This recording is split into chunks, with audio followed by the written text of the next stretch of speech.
anigu maanan kaalay kalsooni siisay kalaman anigu maanan kaalay haye kalsooni siisay kalaman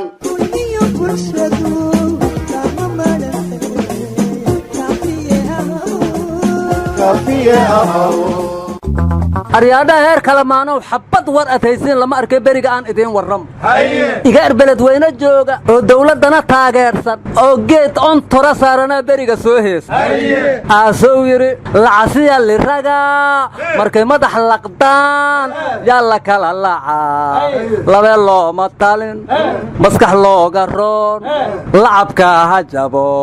loolow loolow dhabambabam loolow labaad iyo lololoolow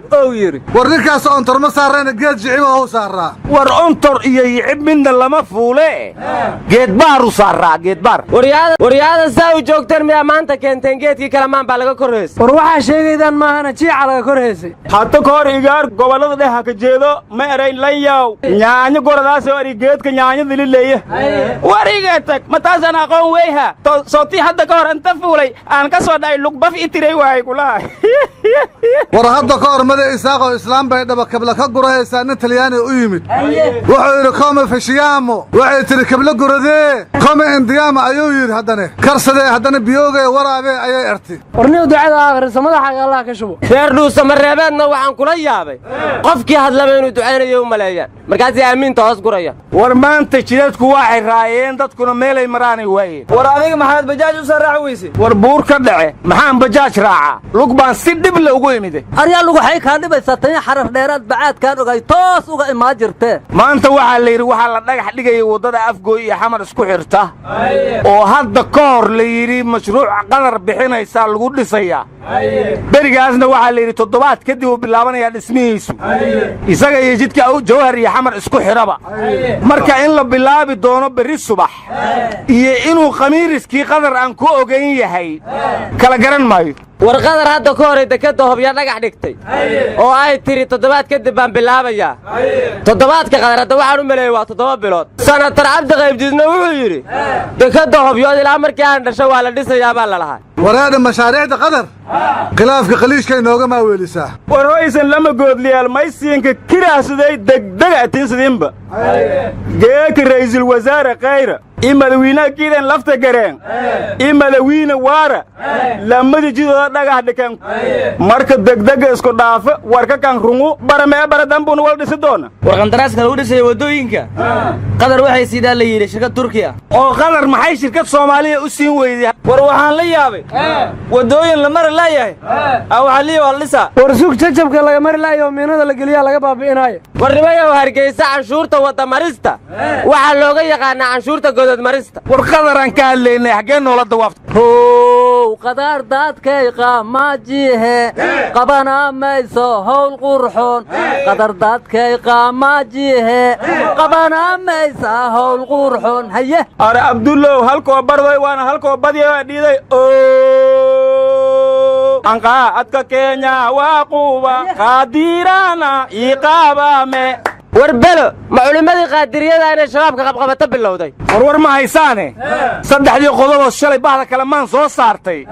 ganacsatadii qaadka kenya ka jawaabtay waxay yidhaahdeen kolleyba qaadka soomaaliya waa joojinaysaaye hortood annagaa joojinayno iska badaynayna beeraha aryaama waadan maqal gaari intuusan kaa teginaa laga tagaa war hadday qaadka joojiyaan annaguna waan ka raysanaynaa iyaguna ugaali iyo jabbaati iyo jibsi ay cunaan heli maayaan eebaagoo xisbiyada ugaali iyo jibsi iyakana dhibaa u yaallee dayhe war jawaabtii dawladda soomaaliya ay kenya siisay waxaa la yidhi jawaab xirfadaysan oo asluubaysan ayay ahayd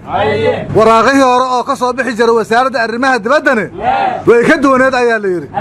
marka dawladdu ma deganaashay ka batay mise siyaasadday fahantay war jawaabtii soomaaliya kenya 3 shuruuday ku xirtay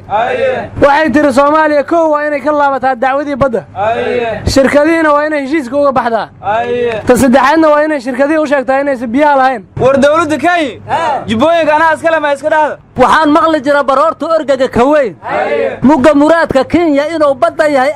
aadaan u fahmay war gudoomiyihii ururka sawirada war saxaafadeed buu soo saaray wuxuu yidhi dawladda Soomaaliya meeshay taalla ayadaa isdhigtay weligeedna dawladdii sawiradeeda ka tagta dawlad sawiradeeda wadataa ihaanaysa 46,000 oo sawir oo hubaysan baan nahay oo diyaar u ah inay dalkooda daafacaan eebagoo dadka mucaaradka la dhihi jira caqligooda berigo buriya biya u kala baxay war ma kuraas yeeleen korkaaga halaga dhace iga shibdhe iga dhigan sawarkan wado xisbiyadii xasan sheekh iyo cabdiraxmaan cabdishakuur waxay dhaheen dawladda Soomaaliya aan ku garab taaganahay difaaca dalka xildhibaan mahad salaadna wuxuu facebookiisa ku soo qoray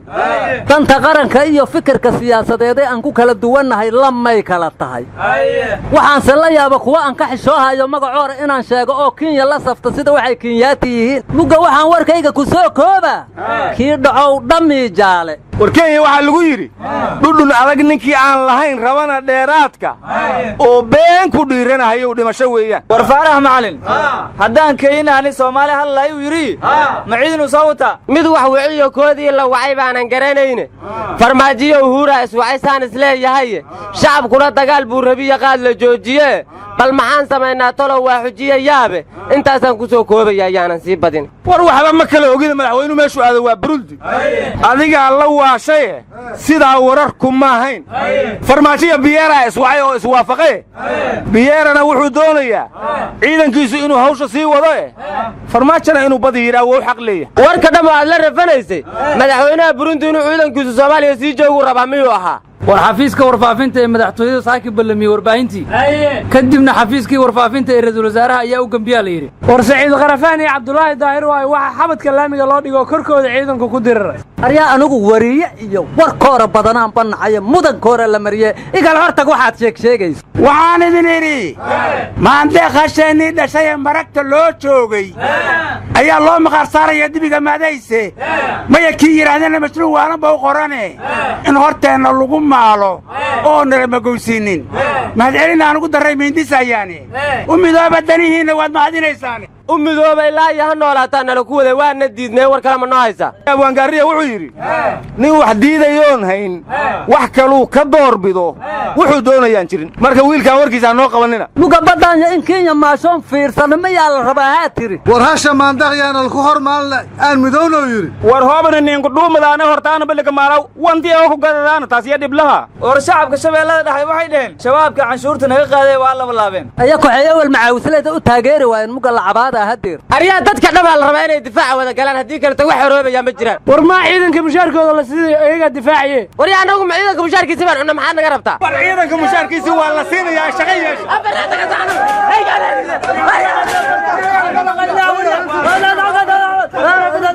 adawgeena agta ka hoose